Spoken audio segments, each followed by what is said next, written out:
Bonjour mes chers amis, Namasté, je suis Katia Deno, professeure de Kundalini Yoga et coach de vie à Paris et je suis très heureuse.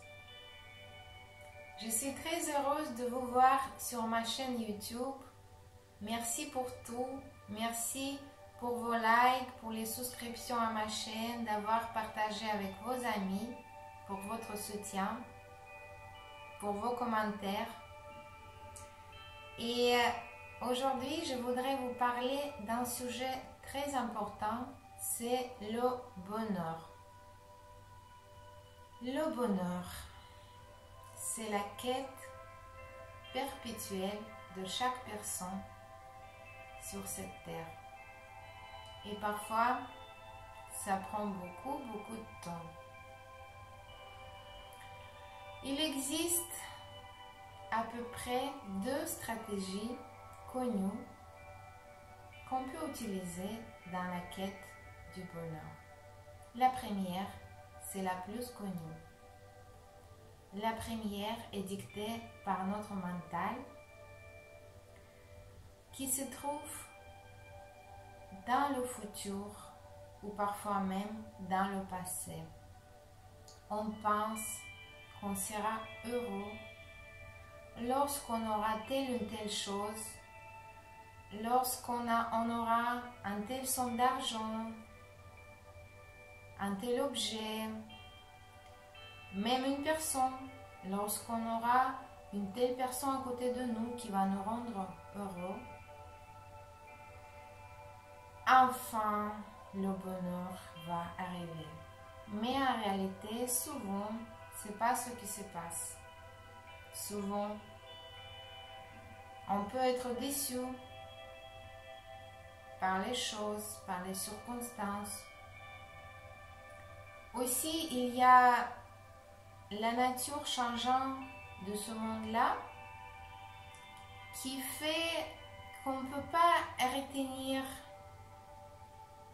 les choses à côté de nous. Ils peuvent partir, les personnes peuvent partir. Alors on ne peut pas utiliser cette stratégie. Elle ne fonctionne pas vraiment très bien. Même les personnes très riches, ils ne sont pas toujours heureux.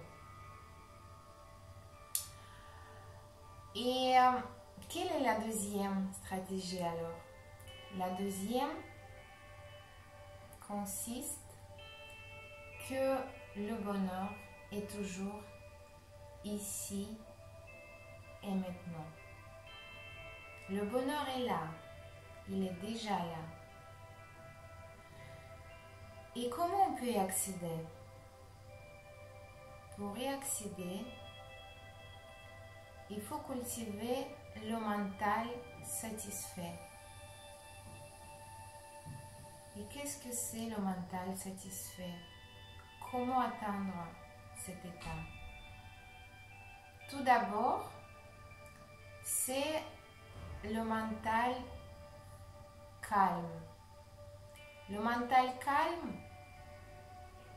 on peut obtenir grâce à la méditation, grâce à la pratique quotidienne de la méditation pour pouvoir cultiver cet état dans notre vie quotidienne. Et deuxième chose, c'est la gratitude. La gratitude à la vie, la gratitude à tout ce qu'on a aujourd'hui, à cet instant-là, même des petites choses, même des petits objets, même le fait qu'on a un toit, le fait qu'on peut regarder ces vidéos. Alors on a l'internet, on a le téléphone ou l'ordinateur et peut-être on a un frigo qui est peut-être plein, sachant qu'il y a beaucoup de gens qui, dans beaucoup de pays, n'ont pas de frigo ou ils ont un frigo mais qui n'est pas plein. On a des gens proches à côté de nous, des amis. Il y a toujours quelque chose qu'on peut trouver à cet instant-là, mais aussi dans le passé. Il est important de remercier pour les expériences qu'on a vécues dans le passé. Parce que chaque expérience, il nous rapporte un leçon. Et remercier aussi les personnes qui étaient avec nous à certains moments de notre vie. Même peut-être elles n'étaient pas idéales pour nous. Peut-être ils n'étaient pas comme on voudrait. Ils ne nous aimaient pas comme on voudrait qu'on nous aime. Mais ils faisaient leur mieux à leur façon. Donc remercier ces gens-là de tout votre cœur d'avoir partagé un bout de chemin avec vous et remercier la vie pour toutes les expériences. Vous pouvez tenir un journal de remerciement, journal de gratitude, tous les jours d'écrire des petites choses.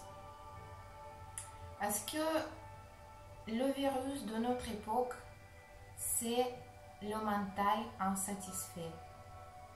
Le mental insatisfait qui se fixe sur les choses qu'on n'a pas, qui se fixe sur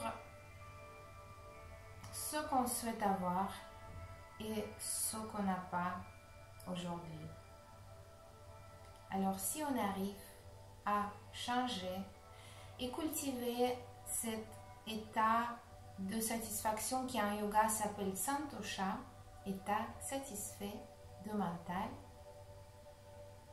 on peut accéder au paix intérieur et au bonheur. Souvent on pense que Santosha c'est l'attitude de la personne qui n'a besoin de rien, qui est un peu marginale, qui peut vivre dans une tente ou à l'extérieur, mais ce n'est pas vraiment la vérité. C'est l'état de satisfaction par ce qu'on a déjà dans la vie, mais on continue toujours de faire des projets et de beaucoup travailler pour pouvoir partager nos dons, notre essence avec la vie, avec les gens autour de nous pour pouvoir apporter. Et si cette créativité, elle vient de la plénitude et pas de manque, alors cela change tout. Je vous remercie encore du fond de mon cœur. Je vous remercie beaucoup d'être là, de regarder cette vidéo, de pouvoir le partager avec vos amis et je vous souhaite beaucoup de bonheur chaque instant de votre vie, beaucoup de présence et conscience. Je vous dis à bientôt. Namasté, Satnam. Au revoir.